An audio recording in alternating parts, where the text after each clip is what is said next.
Single Dad was asleep in seat 8A, then the captain made a shocking request. The plane was already cruising above the clouds when something unusual happened in seat 8A. A single father, exhausted beyond words, slept so deeply that even the steady hum of the engines couldn't reach him.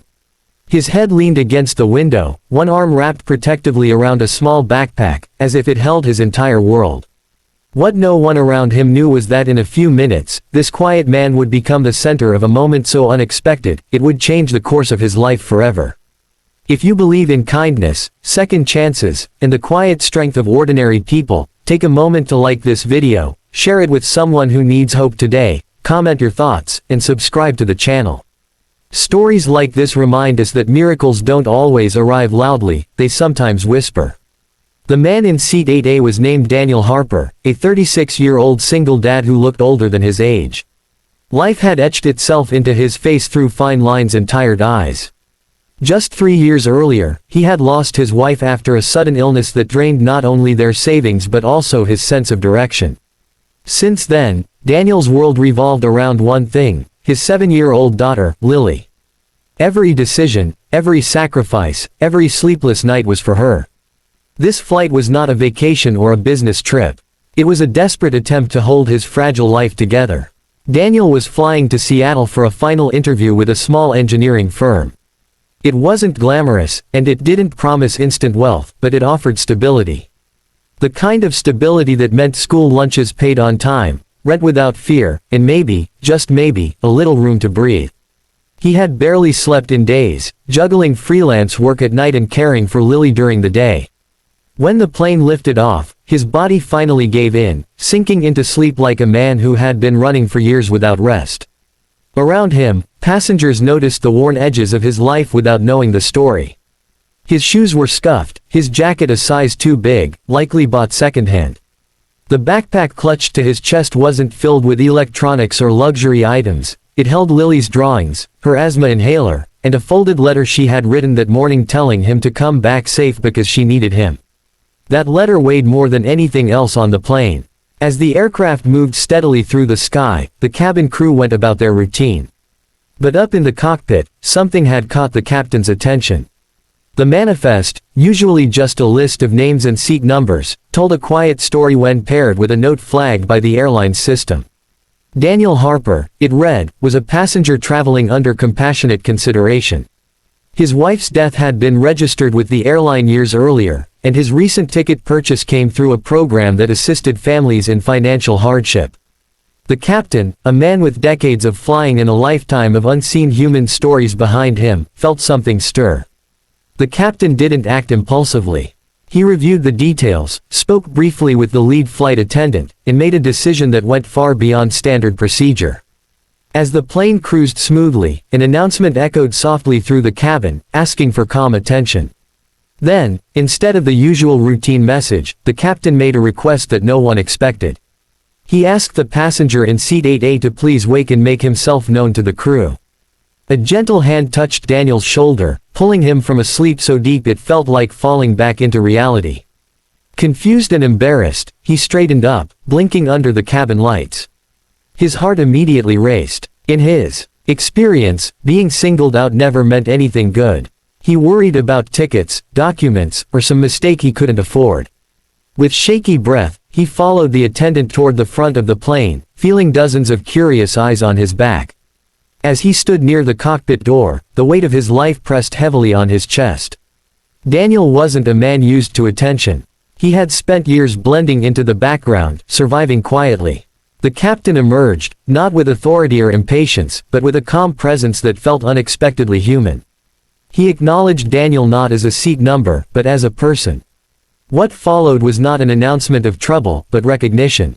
The captain spoke about the unseen battles people carry onto planes, about parents who fly not for comfort but for survival, and about how sometimes the sky gives space for compassion. Without revealing private details, he shared that someone on board represented resilience in its purest form. The cabin fell into a silence so thick it felt sacred. Daniel stood frozen, unsure how to process what was happening. Then the captain made the shocking request. He asked the passengers, not for money, not for applause, but for a moment of shared humanity. He asked them to stand, if they wished, in support of a father doing everything he could to keep his child's world from falling apart. One by one, people rose from their seats. Not everyone, but enough that the message was unmistakable. Flight attendants paused. A woman near the aisle wiped her eyes. A businessman loosened his tie, standing slowly as if recognizing something he had forgotten. Daniel felt his throat close. He hadn't asked for help. He hadn't expected to be seen. Yet here he was, surrounded by strangers offering silent solidarity. The captain wasn't finished. He explained that the airline had quietly upgraded Daniel's seat, not as a favor but as acknowledgement of his journey. More than that, he shared that the company he was flying to interview with had a partnership with the airline. With Daniel's permission, a brief note had been passed along ahead of time. Not a recommendation, not a guarantee, but context. Humanity in a world that often strips it away. Daniel returned to his seat feeling like the air itself had changed.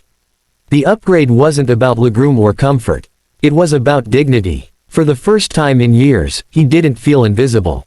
As the flight continued, passengers near him found small ways to show kindness. A note slipped onto his tray table, a warm smile, a quiet nod that said you're not alone. As clouds drifted by the window, Daniel thought about Lily. He imagined telling her not about the standing passengers or the captain's words, but about how the world, even in its hardest moments, still had space for goodness. He realized that his struggle, while painful, had not been meaningless. It had shaped him into someone capable of receiving kindness without shame. When the plane began its descent, Daniel felt something he hadn't felt in a long time, hope that didn't immediately collapse under fear. He knew the interview ahead was still uncertain. Nothing had been magically solved. But something inside him had shifted. He was no longer carrying everything alone. After landing, as passengers disembarked, several people paused near seat 8A. No speeches, no questions, just presence. One person left behind a folded card with a simple message reminding him that his daughter was lucky to have him. Another pressed a business card into his hand without expectation. These weren't grand gestures. They were human ones. Daniel stepped into the terminal with steady legs and a lighter heart. The interview the next day went differently than he expected. He spoke honestly, not just about his skills, but about responsibility, resilience, and the motivation that came from loving someone more than yourself. Weeks later, when he received the job offer, he cried quietly in his car, gripping the steering wheel as years of tension finally loosened. Life didn't become perfect. It never does. There were still bills, still hard mornings, still moments when grief resurfaced without warning. But there was also stability. Lily's laughter filled their small apartment again. Daniel slept better. He smiled more. And sometimes, when things felt overwhelming, he remembered seat 8A and the moment the world had paused just long enough to see him. If this story touched your heart even a little, please take a moment to like the video, share it with someone who needs encouragement, and subscribe to the channel. Your support helps keep stories like this alive. Before the ending, we have a special request for you. Please comment below where you're watching from and share one small act of kindness that changed your life. In the end, this wasn't just a story about a single dad on a plane.